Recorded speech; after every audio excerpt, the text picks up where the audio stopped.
Bonjour tout le monde, aujourd'hui j'aurais aimé vous présenter un coffret tarot que j'ai acheté il y a à peu près une semaine et qui s'appelle le Witch's Garden. Donc en fait j'ai acheté ce jeu parce que j'ai trouvé les illustrations vraiment très belles. C'est en rapport avec la magie, avec les sorcières, tout ça, enfin c'est très beau et je voulais vous le présenter aujourd'hui. Donc je vais commencer brièvement avec le guidebook. Donc en fait, je voulais vous dire en gros ce qui m'a séduit avec ce guidebook. Déjà, je le trouve très intéressant. Bon, il est en anglais parce que le jeu n'est pas encore sorti en France, donc tout est en anglais. Mais en fait, ce qui m'a frappé avec ce guidebook, c'est qu'il est tout en couleur en fait. Et je trouve ça super beau. Par exemple, là c'est la carte du monde, elle est tout en grand comme ça dans le guidebook. Donc à côté, il y a les interprétations des cartes avec un texte. Et puis derrière, la signification renversée et la signification droite de la carte. Donc le positif et le négatif. J'ai trouvé ça très intéressant aussi. Mais voilà, en fait, je vais pas trop m'étaler sur le guidebook. Je vous laisse le découvrir. Mais vraiment, j'ai été frappé par ces illustrations en couleur et tout le guidebook en couleur. J'ai trouvé ça vraiment très sympathique pour ce coffret. Donc voilà. Maintenant, je vais vous présenter les 22 lames majeures du jeu. Donc, pour les autres lames, je vous laisserai aussi les découvrir.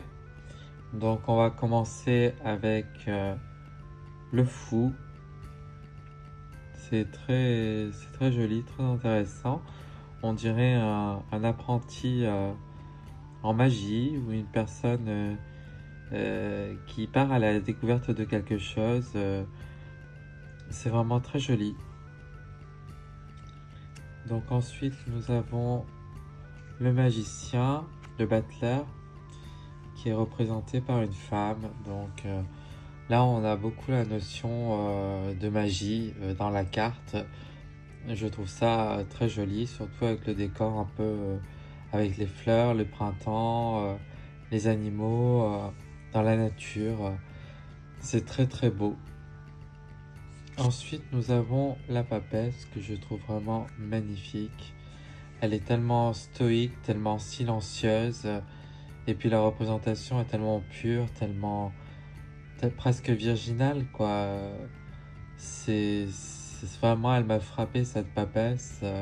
Elle est tellement mystérieuse. Enfin voilà, j'aime beaucoup. Ensuite, nous avons l'impératrice qui est très belle aussi. Donc une lame assez classique avec son sceptre. Toujours représentée dans la nature.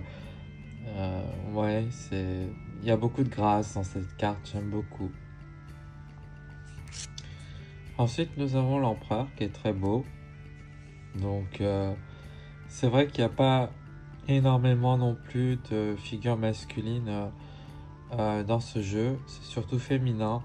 Mais bon, c'est quand même agréable de voir un empereur, un homme quoi, pour l'empereur.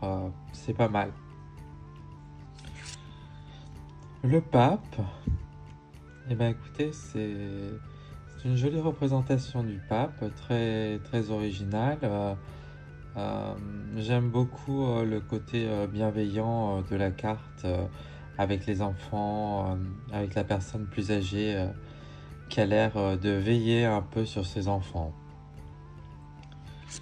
L'amoureux, qui est une représentation très romantique de la carte de l'amoureux. En effet, là, ils ont bien insisté sur la dimension amoureuse de la carte. Donc, c'est vrai que pour le coup, ça fait quand même une très jolie carte. Ouais, moi, j'aime énormément. Dans la nature, comme ça, un peu comme Adam et Ève. Le chariot qui est très beau aussi. Donc, je pense que c'est aussi une femme qui est représentée. Donc, oui, il y a une sorte de gloire, de richesse dans la carte avec tous ces fruits, ces légumes, et puis le petit pan derrière, le dieu cornu avec sa flûte. J'ai trouvé ça très, très beau, franchement. Ouais, avec avec les deux chevaux qui tirent le chariot, c'est magnifique. La justice, que j'ai beaucoup aimé parce que je ne sais pas pourquoi, mais cette carte, elle me fait penser à quelque chose d'un peu asiatique. En tout cas, le personnage me fait penser un peu à ça. J'aime beaucoup les deux plateaux de la justice avec des fruits et peut-être des légumes, je sais pas. En tout cas, ça fait penser vraiment à une activité professionnelle, quelqu'un sur le marché. C'est très original. L'ermite, qui est une carte où on voit la nuit avec la lanterne, c'est très simple, très épuré et pourtant très beau. Moi, j'aime beaucoup avec la cape et la capuche en vert. La roue de fortune, que je trouve aussi assez originale.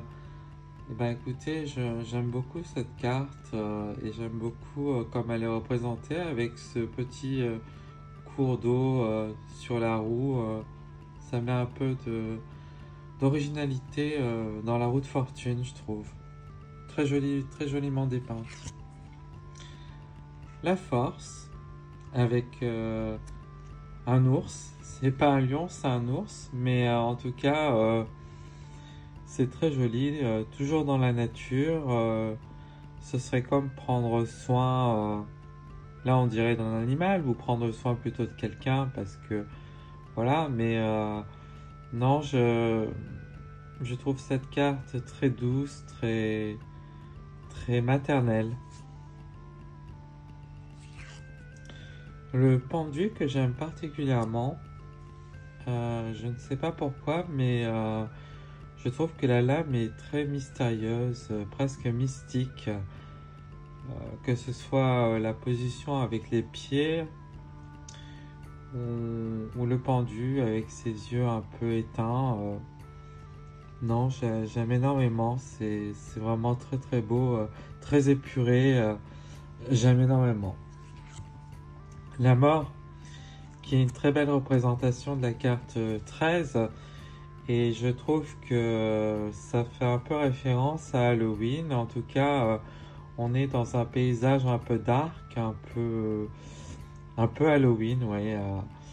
Bon, il y a des sortes de tombes un peu à côté, des citrouilles et c'est surtout les corbeaux, tout ça. Ça me fait penser vraiment à Halloween. La tempérance, qui est une lame très douce, où on voit cette femme qui transvase de l'eau avec cette espèce de voile en tissu sur elle, une sorte de robe.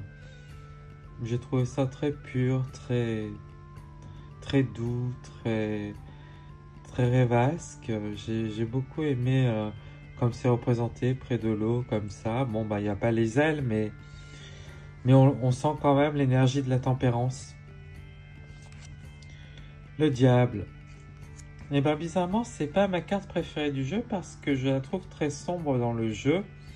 Après, elle est quand même super bien faite, hein, je dis pas le contraire, mais je trouve qu'ils ont beaucoup insisté sur le côté sombre de la carte. Mais elle est quand même très intéressante et puis j'aime beaucoup. Elle est aussi représentée, comme vous voyez, par une femme. Voilà, un ange avec des cornes. Donc voilà, un côté un peu feu du diable. Ouais. La tour qui est très originale en fait, parce que il y a les deux petits animaux en bas qui mettent un drap pour récupérer les deux enfants qui sont tombés de la cabane qui a été foudroyée. J'ai trouvé ça très amusant. Enfin, c'est pas la situation qui est amusante, mais comme ça a été dépeint, il fallait y penser franchement, hein. L'étoile qui est vraiment une lame magnifique. C'est vrai que elle est vraiment très romanesque cette lame avec cette femme près de l'eau qui fait couler de l'eau et puis surtout cette espèce de pan derrière tout blanc. Ça fait vraiment symbole de pureté, d'innocence avec une étoile filante derrière. C'est vraiment magnifique. La lune qui est très belle aussi, toute simple mais très belle, avec une femme dans l'eau, les deux chiens, les deux loups près de la lune et puis les espèces de maisons un peu plus loin avec la fumée et puis les montagnes. Ça fait un paysage très rêveur, j'aime beaucoup. Le soleil, eh bien, c'est une lame très belle aussi parce que ils ont pensé à mettre deux chevaux avec deux personnages et deux tournesols et deux petits oiseaux. Je sais pas si c'est...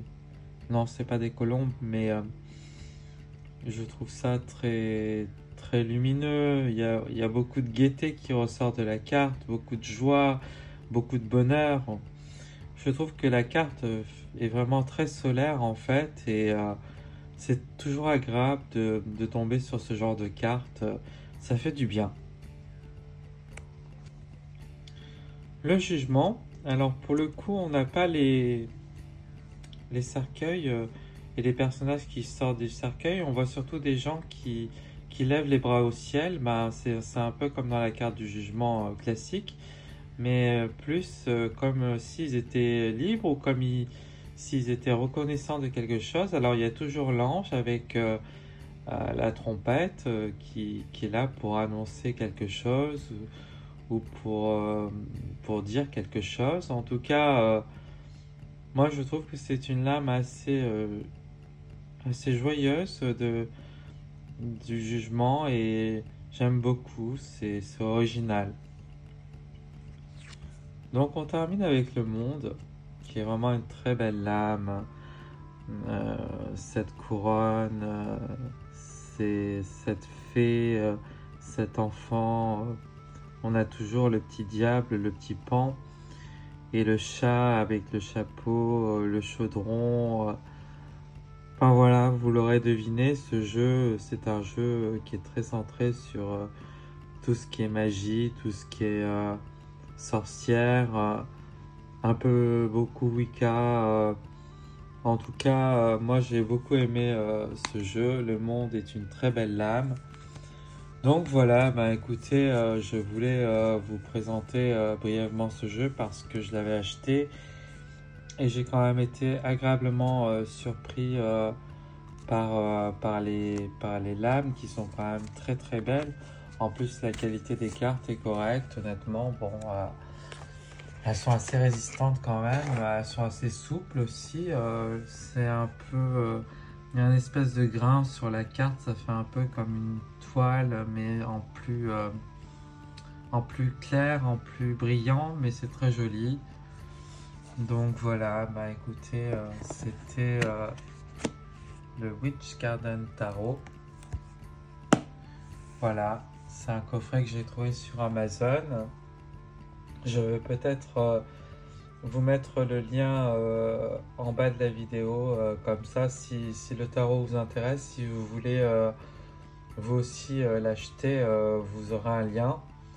En tout cas, je vous souhaite une très bonne fin de journée et je vous dis à plus tard. Prenez bien soin de vous.